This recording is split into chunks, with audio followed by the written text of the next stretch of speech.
Hi, welcome to our channel. This is Satish Kumar బుద్ధి. Portfolio అంటే ఏంటి? అందులో ఎన్ని కంపెనీలు ఉండాలి? ఎగ్జాంపుల్, వారెన్ బఫెట్ ప్రముఖ investor, world 10th richest person. ఏం ఫార్ములా చెప్తారంటే అన్ని గుడ్లు ఒకే చోట పెట్టకూడదు. ఒకవేళ పెడితే ఏం జరుగుతుంది? ఆ గూడు పగిలితే ఆ గుడ్లన్నీ పగిలిపోతాయి. అలాగే మన దగ్గర ఉన్న డబ్బులన్నీ ఒకే చోట పెట్టకూడదు.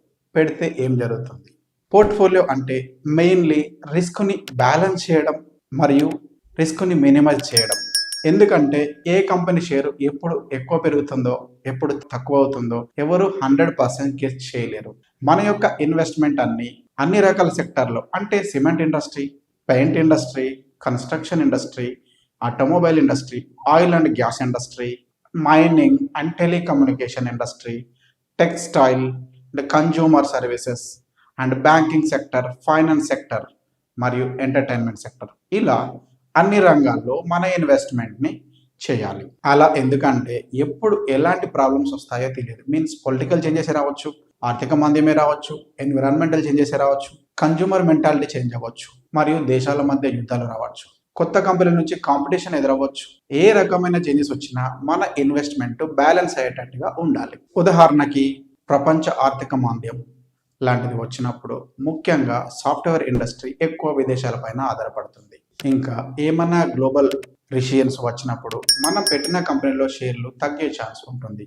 అలా తగ్గినప్పుడు మన పెట్టుబడి సిమెంట్ ఇండస్ట్రీలో మరియు బ్యాంకింగ్ ఇండస్ట్రీలో, ఫైనాన్స్ ఇండస్ట్రీలో ఉన్నప్పుడు ఆ షేర్లు బాగా పెరుగుతాయి. దానివల్ల మన పోర్ట్ఫోలియో ఎప్పుడు బ్యాలెన్స్ అవుతుంది. ఇంకొక ఉదాహరణ చూద్దాం. సేమ్ ఇండస్ట్రీలో ఇంకో కంపెనీ కాంపిటీషన్కి వచ్చినప్పుడు ఏం జరుగుతుందో ఇప్పుడు చూద్దాం. ఎగ్జాంపుల్గా జియో స్టార్ట్ అయినప్పుడు ఏం జరిగిందో చూద్దాం. జియో స్టార్ట్ అయినప్పుడు ఎయిర్టెల్ షేర్ మరియు Vodafone, RCom, Aircel, Uninor, Tata DoCoMo కంపెనీలన్నీ షేర్లు చాలా మటుకు కుదేలయ్యాయి. ఇందులో కొన్ని కంపెనీస్ మూతపడగా కొన్ని కంపెనీస్ ఒకదానిలో ఒకటి మెర్జ్ అయ్యాయి. Example Idea, Vodafone. Share price ప్రకారంగా చూసుకుంటే 2015 నాడు 118 రూపాయలుగా ఉన్న ఐడియా షేర్ ప్రైస్ డిసెంబర్ 2015లో జియో స్టార్ట్ అయ్యే నాటికి మెల్లమెల్లగా ప్రభావం చూపిస్తూ సెప్టెంబర్ 2016 నాటికి Jio official launch, public launch చేసినప్పుడు ఐడియా షేరు 50 రూపాయలకు పడిపోయింది.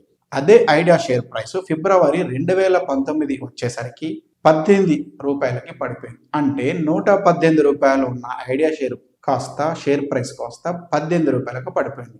అంటే ఒక ఇన్వెస్టర్ 1,18,000 రూపాయలు ఇన్వెస్ట్ చేసినప్పుడు వాళ్ళవి 18 రూపాయల వాల్యూ ఉందన్నమాట ఆ రోజుకి. అప్పటి వరకు డివిడెండ్ షేర్ చేస్తూ వస్తున్న ఐడియా కంపెనీ డివిడెండ్ ఇవ్వకపోగా చాలా మట్టుకు లాస్లోకి వెళ్ళిపోయింది. ఒకవేళ మీరు ఒకే కంపెనీలో, అది కూడా ఐడియా షేర్ ప్రైస్ పైన మొత్తం డబ్బులు ఇన్వెస్ట్ చేసి ఉంటే లాస్ ఎలా ఉంటుందో మీకు అర్థమై ఉంటుంది. ఇంకా చెప్పాలంటే మ్యూచువల్ ఫండ్ కంపెనీస్ అన్నీ 40 నుంచి 50 కంపెనీలు మెయింటైన్ చేస్తాయి. చాలా ఫండ్స్లో ఎగ్జాంపుల్గా మనం తీసుకుంటే ఎస్బీఐ లార్జ్ క్యాప్ ఫండ్ చూసుకుంటే అందులో మినిమం 40 నుంచి 50 కంపెనీలు ఉంటాయి. చూడండి, ఎందుకంటే ఇక్కడ ఫండ్ మేనేజర్స్ ఇవన్నీ కంపెనీలను హోల్డ్ చేసి ఇన్వెస్ట్మెంట్ని బ్యాలెన్స్ చేస్తాడు. కంపెనీలు 3 రకాలు ఉంటాయి. ఒకటి large cap companies, mid cap companies, 3 small cap companies. మనం రిస్క్ తక్కువగా ఉండాలనుకున్నప్పుడు ఓన్లీ లార్జ్ క్యాప్ కంపెనీస్లో ఇన్వెస్ట్ చేయాలి. కొంచెం రిస్క్ భరిస్తాను అనుకున్నప్పుడు మిడ్ క్యాప్ కంపెనీస్, అంటే మీడియం క్యాప్ కంపెనీస్లో ఇన్వెస్ట్ చేయవచ్చు. లేదు నేను హై రిస్క్ చేయగలను అనుకున్నప్పుడు స్మాల్ క్యాప్ కంపెనీస్లో ఇన్వెస్ట్ చేయాలి. ఇవన్నీ కలిపి కావాలనుకుంటే సింపుల్గా మూడింటిని మెయింటైన్ చేసి బ్యాలెన్స్డ్ అడ్వాంటేజ్ ఫండ్ కూడా ఉంటుంది. పోర్ట్ఫోలియో తయారు చేసుకోవడం మరియు దాన్ని మెయింటైన్ చేయడం ఎంత ముఖ్యమో ఎగ్జాంపుల్గా ఇంకో ఎగ్జాంపుల్ చూద్దాం. మనం పెట్టుబడిని ఒకదానిలో కాకుండా రెండు సెక్టర్లోని కంపెనీస్లో పెడితే ఎలా ఉంటుందో చూద్దాం. ఎగ్జాంపుల్, ఒకటి టెలికామ్ సెక్టర్, ఇంకోటి gold loan finance sector.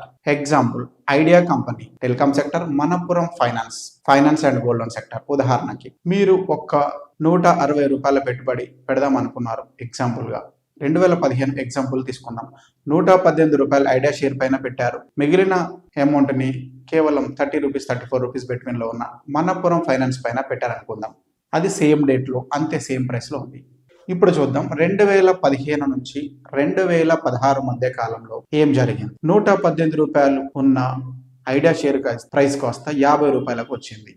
Vodafone idea share price అదే సమయంలో మనప్పురం షేర్ ప్రైస్ 34 రూపాయల నుంచి 87 రూపాయలకు పెరిగింది. 2016 వచ్చేసరికి ఇంకా ఫిబ్రవరి 2019 వచ్చేసరికి ఐడియా షేర్ కాస్త 50 రూపాయల నుంచి 18 రూపాయలకు పడిపోయింది. అదే సమయంలో 2019లో 87 రూపాయలు ఉన్న మనప్పురం షేర్ ప్రైస్ 2020 వచ్చేసరికి 34 రూపాయలు ఉన్న share price Manappuram share price 160 రూపాయలకు వచ్చేసింది.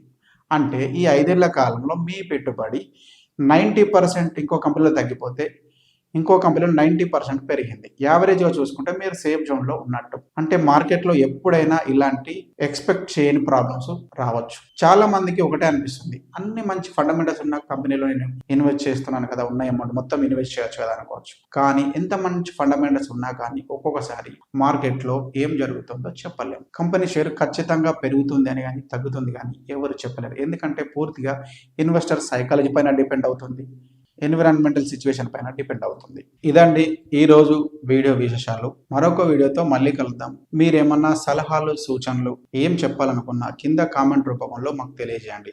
నేను మరొక వీడియోలో మీకు ఆన్సర్ ఇస్తాను. డీమ్యాట్ అకౌంట్ ఓపెన్ చేయాలనుకుంటే కింద ఇచ్చిన డిస్క్రిప్షన్లో లింక్ ఉంది, దాన్ని ఓపెన్ చేసి డీమ్యాట్ అకౌంట్ ఓపెన్ చేసుకోండి. Thank you for watching our videos.